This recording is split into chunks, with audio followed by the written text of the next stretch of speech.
with a lot of the architects that we're currently working with as well. So a lot of the larger interior architects. Now, correct me if I'm wrong, Karina, but I guess like the likes of BVN, Bates Smart, Hassel, those sort of architects.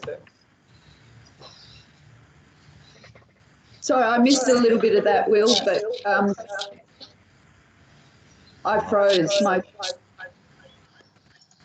I'll pause my Dropbox and hopefully that works better. Can everyone hear me now? Yeah, I've got you. Yeah. Okay. Sorry, can I chime in? Can the team put their mic on mute? We're getting feedback. Good work, Asanka. Thank you. Yeah, so Karina works with a lot of the same clients that we work with.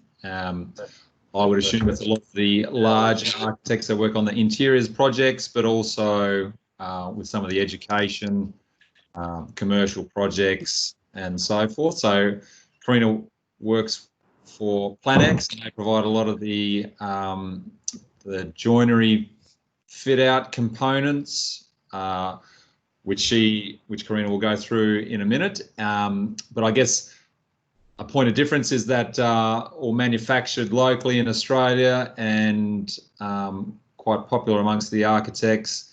We've recently included Planex products within EasySpec and starting to get a couple of nominations through there. So we've incorporated a couple of new line items, which I'd encourage everyone to go through, and under the FF&E items.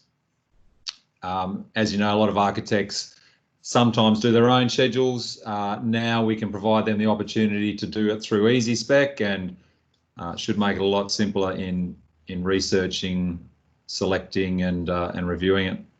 So without further ado, I think I'll pass it over to yourself, Karina, and let you run through the systems, the products. Okay, thanks, Will.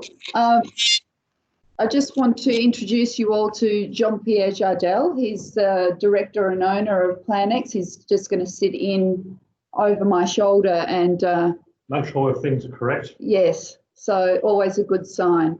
So I'll just move directly into the PowerPoint. Sorry, F5. Hang on. Working. Oh, hang on. That's why. Okay, can you all see my screen?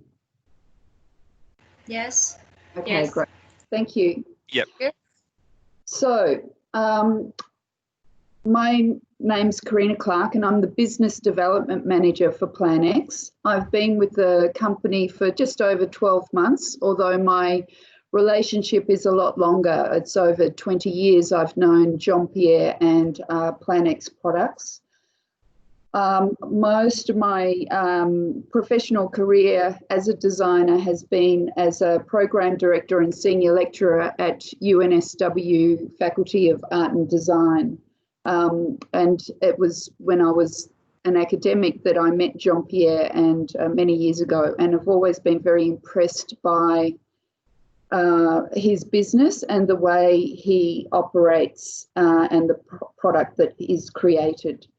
So now I have the opportunity of being here firsthand. I'll take you through a little bit about the business and the products, and in particular two products that are really our leading products for specification. So Planex, we're designers and manufacturers of adaptive storage solutions for the evolving workplace and we're situated in Melbourne, Australia. The aim of the business is to provide designers with high-end quality products that can be customised to suit individual workplaces at affordable prices. Part of the philosophy of Jean-Pierre and Planex is to do no harm, and that includes our stakeholders, the environment, through the use of sustainable, locally sourced materials and processes. Planex is, this is a picture of Jean-Pierre. Planex was established in 1972 by Jean-Pierre's mum and dad. It's one of Australia's leading SMEs in sheet metal fabrication and has been a leader in the field for over 40 years. Underpinning the business are these core values: sustainability, integrity, simplicity, and performance. So we have just over or around 50 employees, 30 of which are tradespeople with specialist skills in CAD, programming, procurement, sheet metal fabrication, welding, powder coating, assembly, logistics, and we have the facility is certified with ISO 14001 and ISO 9001. Our sales team includes Lee Turner, Andrew Gray, who both based in Melbourne. Wendy Claydon and Jackie Yates are based in Sydney, and they split between commercial and education. So when Jean-Pierre built this award-winning manufacturing plant, it was in 2001. It's 7,000 square metres and is filled with state-of-the-art manufacturing facilities. The plant is actually in Hallam, which is about 30 minutes drive southeast of Melbourne. Our competitive advantage is our ability to both customise and create novel products within short lead times. Being highly automated, we can run 24 hours a day with minimal supervision. The facility utilises LED lighting. We have 100 kilowatt per hour installed solar installation, which is equivalent to 1,020 roof panels on the roof. We've increased our gas emissions efficiency by 15% and are working to raise this to 20% in the near future. We recycle 99% of all paper, cardboard, steel, plastic and soft film waste. Our materials are locally sourced where possible, and we manufacture for disassembly, and all polymer parts are labelled for segregation and sorting. All our products are VOC compliant, and we use a polymer containing waste material to make a component and so reduced waste to landfill. The reason I say all of that is because with global climate change and I think that in the future, in terms of procurement and the requirements of businesses to be accountable for their closed loop systems of manufacture, Planex is very much has this front and centre within the operation, and it's a core belief of how Jean-Pierre wants to run his business. Our policies demonstrate environmental commitment to staff and interested parties. We have external endorsement of commitment through ISO certification. We feel responsible for the impact our business has on the world and believe in leaving an eco-positive footprint. Our sustainability report covers a range of policies and initiatives that we've instigated. Whilst we're considered a very small SME, we have a dedicated research manager who undertakes significant research at Planex. The business is constantly looking for ways to reduce waste going to landfill and has received government grants and engaged major industry suppliers in Planex-led initiatives to remove waste streams neglected by the powder coat industry globally. So our products, our areas of specialisation are commercial interiors, education and government projects. And our best-selling products are the X-Locker 2, Linear, Flocks and Tambours. And today we're going to focus on X-Locker 2 and Linear. Planex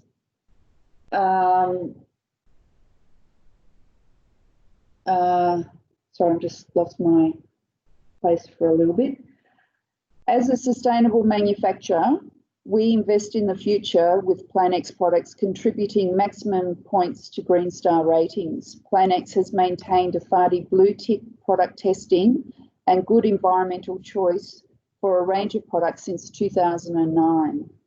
Commitment was extended to a FARDI green tick platinum in 2018, and this recognised as GBCA Green Star Level A, and in so doing, Planex became the first Australian company to achieve platinum level rating with our X-Locker 2 range of lockers and linear sliding door storage systems. So I think that's quite an achievement, and certainly being the first to have proven ability of sustainable growth is important. Some of our standard products, this is the S series, and just a brief look at the range. We've got drawer units, pedestal units, a range of different accessories, and the tambour units. Planex was the first to introduce the tambour door unit into commercial storage systems in Australia. We were also the first to work with Architects BVN and created the planter box, which is both of these systems are now widely incorporated across all competitors and specification of these products within Australia commercial interiors. We also work with a range of leading Australian designers. This is the Fat File designed by Paul Morris. Originally, he made this in timber, using solid timber, and came to Planex and collaborated to create this product using sheet metal. It's quite a complex design to get this rather chunky front profile of the drawer units and door units, so it's not easily copied, but also quite complicated to do. And other units that we have, a range of products, you'll note the use of casters on a range of our products. This increases the flexibility of moving the units around different workplaces, enabling agile workspaces. So, X-Locker 2. This was designed by Planex Design, and it's our #1 bestseller. And we came into, I suppose, probably 6 years ago, looking at where is the future going in terms of agile workspaces. And that's when Planex Design came up with the locker system.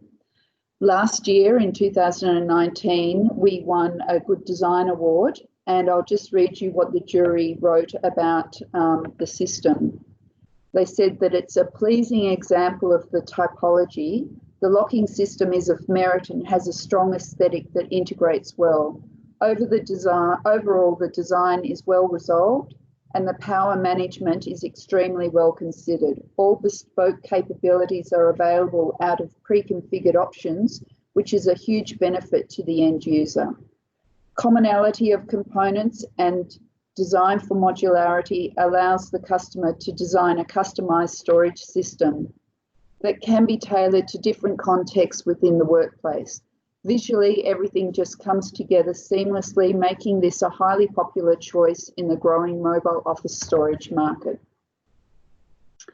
So this is just a little sketch that shows you the breakdown of the different elements that make up X-Locker 2 and give it its great versatility and variety of options for designers. I'm going to play you a little video so you can see how it all comes together. X-Locker 2 provides real design diversity by offering reconfigurable steel modules that connect together, creating design harmonisation for every application, including device charging options. The patented design allows for data and power reticulation and joining of dissimilar heights and width units to create role-specific locker banks and spatial differentiation within the project. By providing designers with an extended colour palette and wide variety of standard perforations, X-Locker 2 creates options for customisation and extensive corporate fit-outs while still remaining compatible with elegant boutique interiors.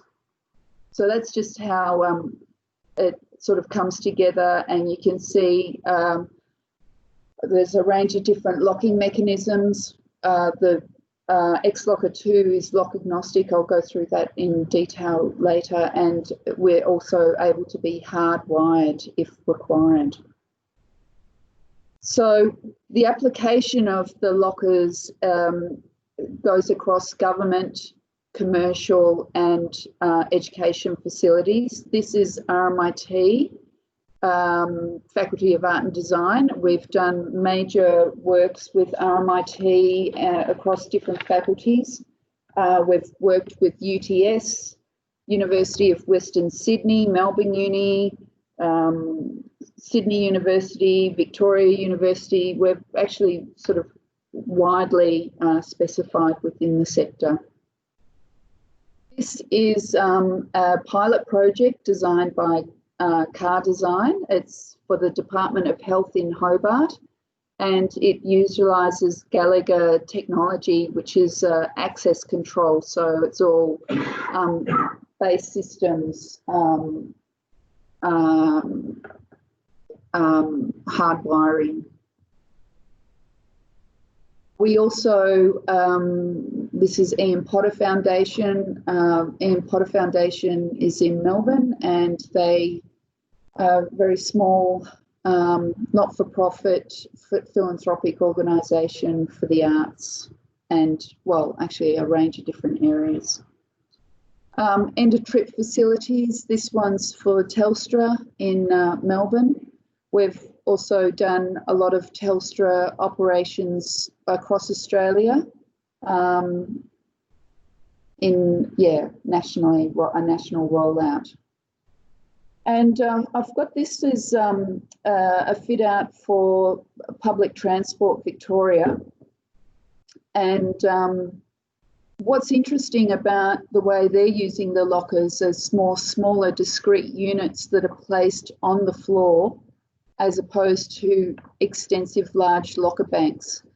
And with the whole COVID-19 sort of phenomenon that's occurred in the last couple of months, this is a really good opportunity to sort of utilise social distancing and making sure that people aren't necessarily on top of one another when they go to retrieve their personal belongings. Austrade, this is a recent job completed again using Gallagher technology, and this is at Barangaroo in Sydney. That is the central unit there that you see front on. You don't actually, that's also a whole range of lower lockers, and you access, they alternate from different sides. And in that alternation of different sides, it increases the notion of social distancing, so that you've got more space between people accessing their lockers. This is another educational facility at William Angliss, Grey Pucksand, and Lonely Planet, which unfortunately I think has closed its doors due to the coronavirus and the impact of travel. Yes, we are lock agnostic. We can work with hardwired and soft-wired or battery-operated locking mechanisms, from a hasp lock for $30 right through to a $300 or so lock. It's really up to the client to understand what their needs are and our sales team are very specialised in assisting to work that out with the architects and designers. So the other product that I wanted to introduce you to is the linear storage system. Linear is a freestanding bureau that can be utilised or used to define work areas. Linear is a storage hub, a sound break and an anchor point. It has sliding doors fitted with AccuPanel, which has been tested and proven to minimise noise in the workplace. And you can download the actual testing specification from our website, which was done externally through the RMIT Acoustic Lab, which is now run by CSIRO. The standard linear, which is what you see there, it's got a little circular panel, and the AccuPanel is attached to both the front door sliding doors and the back of the unit. So it gives that maximum sort of sound absorption for the unit.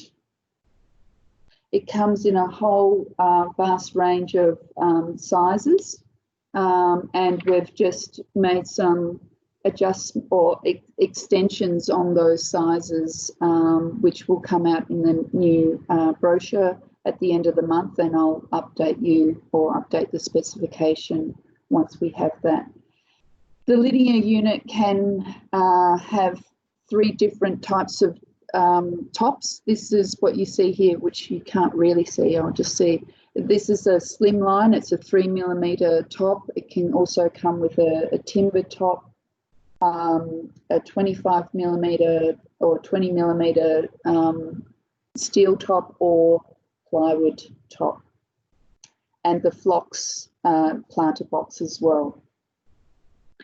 So again, this has achieved all of the different ratings for Green Star, maximum Green Star contribution to Green Star points, and being tested through Ferntech Afadi. Adele Bates, so you can see that the unit works well in terms of that notion of the boutique or small interior. And this is Judith Nelson, who's a philanthropist in Sydney. This is her finance office. Again, the linear used to break up the space and configure different heights and sizes works really well. And this is on a larger scale project, Stonington Council, and you can see here the use of the Phlox planter box on top of the linear storage unit. And again, a group GSA in Sydney, this is Ausgrid, and the rollout of this contained the dual access, so the linear unit can have single access, as in open from one door only, one side only, or dual access where you can open it from both sides of the unit. I'd also like to introduce you to Lucy Simpson. Lucy Simpson is an Aboriginal designer. She actually worked with Group GSA on that Ausgrid project. Lucy has designed 2 perforation patterns exclusive to Planex, Indigenous design. And we started working with Lucy last year, and this was exhibited at Front in Sydney in 2019, and has since been specified by, do you know who it was? Who specified this? Was it Hassel? I think Hassel have just recently specified for the Future Fund project to be rolled out very soon. So we're pleased to be able to support Aboriginal designers at Planex, and look forward to an ongoing relationship, in particular with Lucy. So in summary, what's good about us? We're local, we're made in Melbourne. We can offer designers a vast array of different colour options and perforations.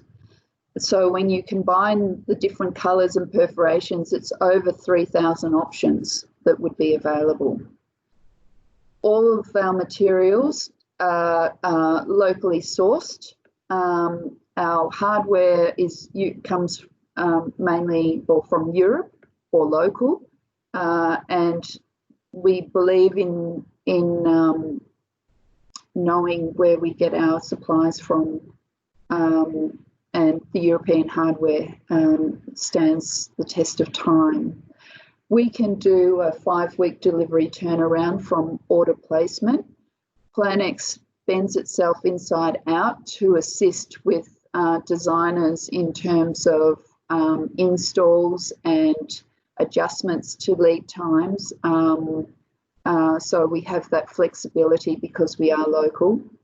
We're lock agnostic, we're RFID compatible, and with the growing technology, we're in a very good position to take advantage of the growth of RFID compatible systems. We offer a 10-year warranty on manufacture, and being a steel product, we're well positioned to, and the way in which we design our products can be reused, reconfigured, repurposed and recycled. So I hope that gives you a sense of what Planex is about, and I'm happy to take any questions. So I'll just see how we go at exiting this and getting back to here. Great. Am I back? Stop sharing. Yeah. There we go. There we go. Lovely. Thank you very much, Karina, for that. I can see why the architects would work closely with you on this. I think they really do a push for recyclable green star wells, low carbon footprint, but also the design. I might put it to the floor for any questions, but just one off the top. When we speak to architects and so forth, is there much room for customization? I mean, there was so many options there as well, but is there much room for customization if the architects choose a project to be, their design innovation project where they want to create something new? Do you work with architects in that regard? We do, and a lot of our even though we've got this amazing production and specified units, a lot of the projects are customised, and we go out of our way to provide that level of service. That's what we, I suppose that's why architects like working with us. We often are customising beyond the perforation pattern, but sometimes that's also a bit frustrating. Like some designers are new, they don't have a lot of experience, so they're not even sure what standard sheet sizes are, and they have very unusual dimensions. So it's a collaboration, and we work with them to inform them about what we can and can't do. But yeah, often we're customising for sure. Okay. When they come to you and ask for a locker to levitate or to touch the ground lightly, like architects. Yeah. Yeah. Sanka, you might recognise that's part of our fit out for the ACOM office in 420 George Street from BVN with those planter boxes and so forth. Yeah, that's what I was going to say. They look very familiar. Yeah. Great. Yeah. Any other questions for Karina, guys? I think it's a very sexy range. I like it a lot. Thank you. I just have one quick one. Thanks, Karina. It's good to hear a local good news story as well, local manufacturing. Yeah. With the locker bank, if you end up with an installation between two end walls, how do you handle the sort of gap because it's not part of the module? We can design, well, there's two ways of handling that.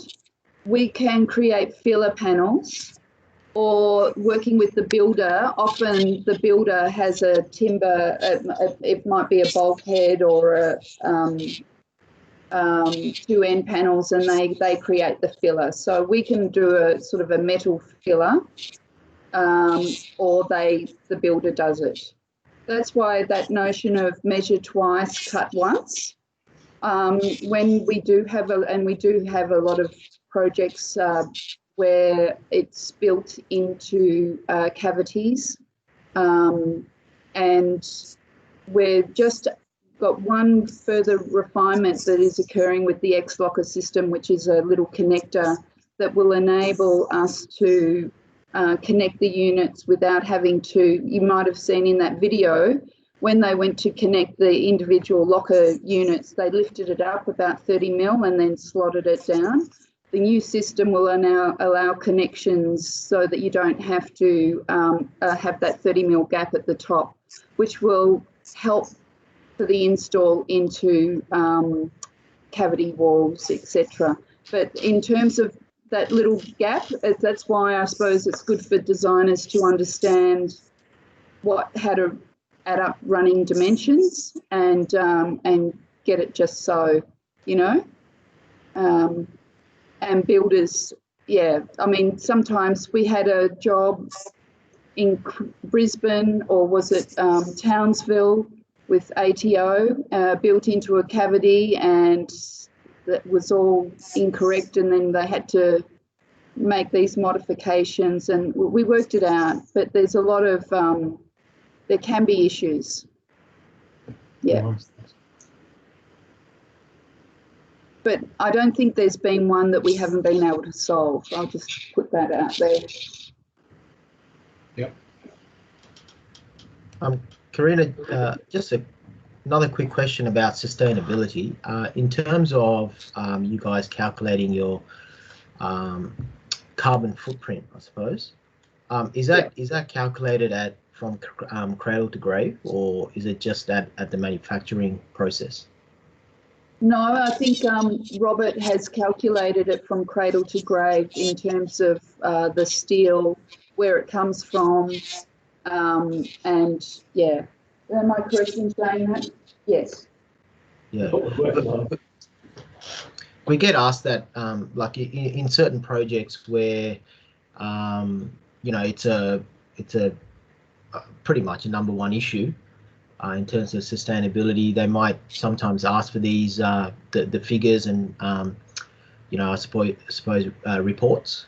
So I'm assuming those are available if they ever ask us, you know, where can we get those reports? We can just say, you know, go to yourselves to source them, I suppose. Yeah. Yeah.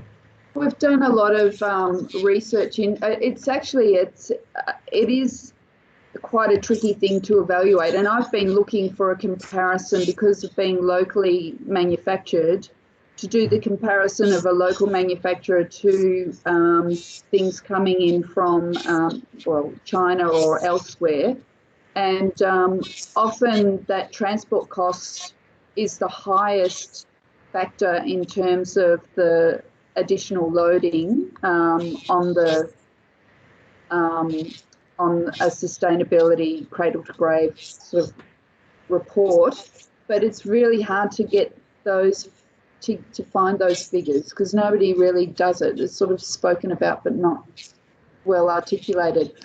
On our website, which we're going to be reviewing, I'm looking to have, and I've seen on some other designers' websites, an infographic that helps to convey some of those factors, which I'll be looking to develop up. So it'll be really easy to understand all those different elements of what you're getting. Okay. Yeah. And in terms of your color range, so what sort of coatings do you guys use in? Because I'm sort of looking at it from a maintainability point of view. So say for instance, one of your panels gets scratched or, I don't know, severely vandalized. Is the replacement, I mean, is it easily replaceable, or do you have a repair process in place for that as well? I'm going to give that question to JP to answer. Right. Okay. First of all, we use powder coating, which is a very, very high quality finish, which is very abrasion resistant, abrasive resistant. And secondly, yes, the way that we design our product is that it means that panels can be removed and replaced. Or repaired. We also have, in some ways, pretty conservative with some of our designs, which means that if a product is a number of years old, and we've certainly done this with a lot of tambour door cabinets, we can take a 20-year-old cabinet and repair it because we still have the parts because of that commonality of parts. So that provides a really good way forward with the products. It means that you're not stuck with something that's going to end up as landfill after a few years because you can't repair it. Yeah, oh, that's great. That was the Dulux Duratec, wasn't it? Did we discuss that? We use Dulux. We also use Interpon. So we're not wedded to one particular supplier. But it's all polyester powder coating. Okay, that was my next question. No. Ask it anyway, mate. Nice.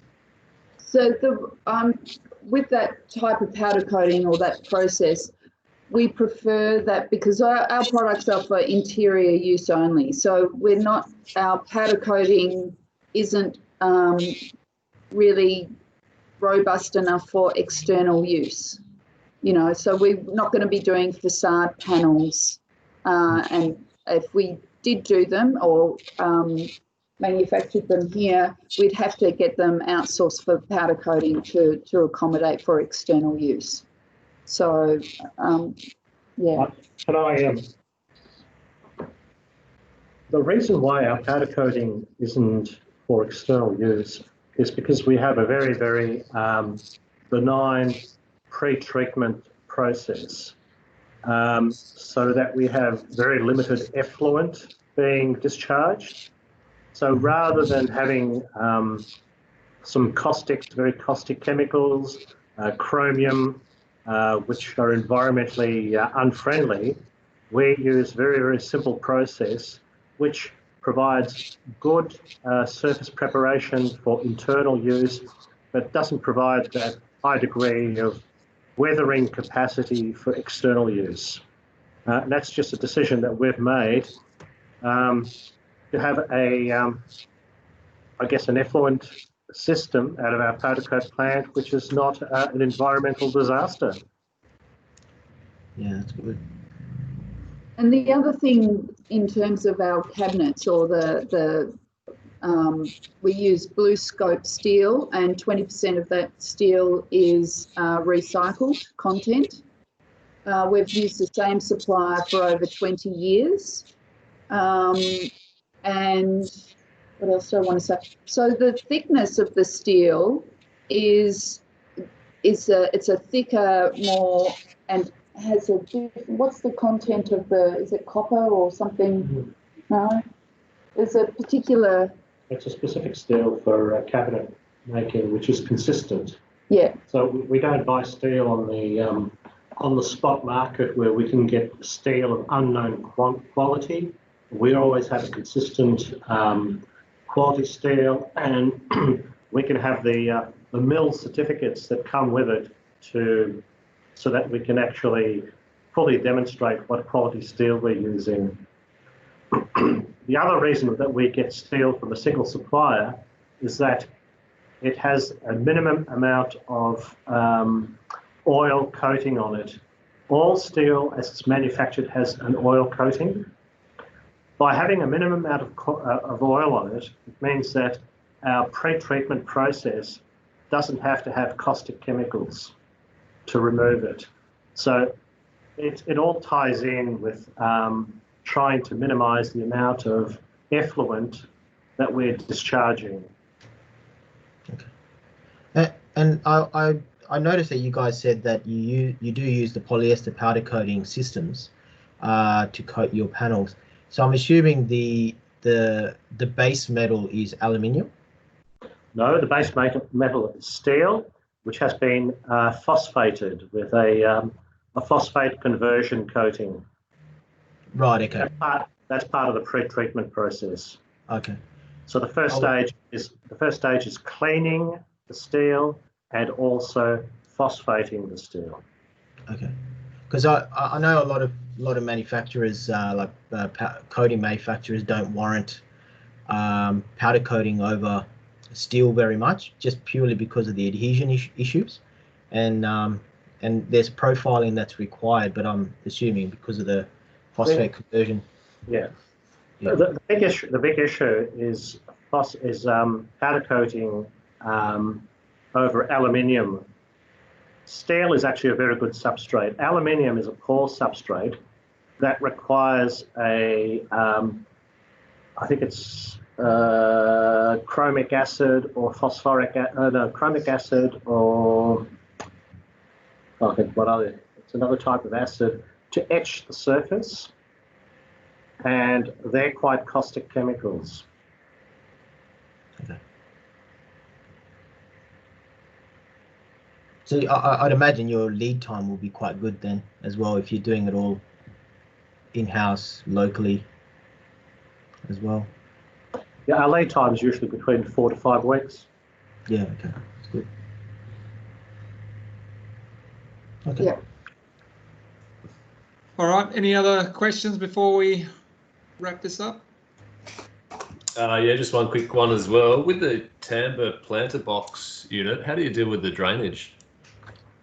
There's an internal drip tray that's galvanised, and most of the plants actually are contained within a plastic bucket or container, and that doesn't have any holes in it. So, but if they do, that's why we have the drip tray in there. It's probably about 25-30 mil deep to catch any water that goes through. But often if you've got real plants in an office, you've got a specialist supplier that comes and waters the plants, and they actually know how to manage that. Yeah. Oh, thank you. All right. Well, thank you very much, Karina and Jean-Pierre. It was interesting to go through that. So we're all aware of your products and benefits and so forth now, so we can talk knowledgeably with our clients moving forward, I think, which will help. Great, thank you. And I will be talking with the sales team on Friday, and if we can reorder some of the product placement on the schedule, we'll send you back the Excel spreadsheet so that we get the order a different order. All right, perfect. That sounds great. Okay, great. Very good. And we've all got your contact details as well. We'll be passing that out. So if we do have any questions on particular projects or whatever, then we know who to call. Okay, thank you. Thank you. All right, thanks everyone. Thank you very much. Thanks, guys. Bye. Thanks, guys. Cheers. Bye. Thank you.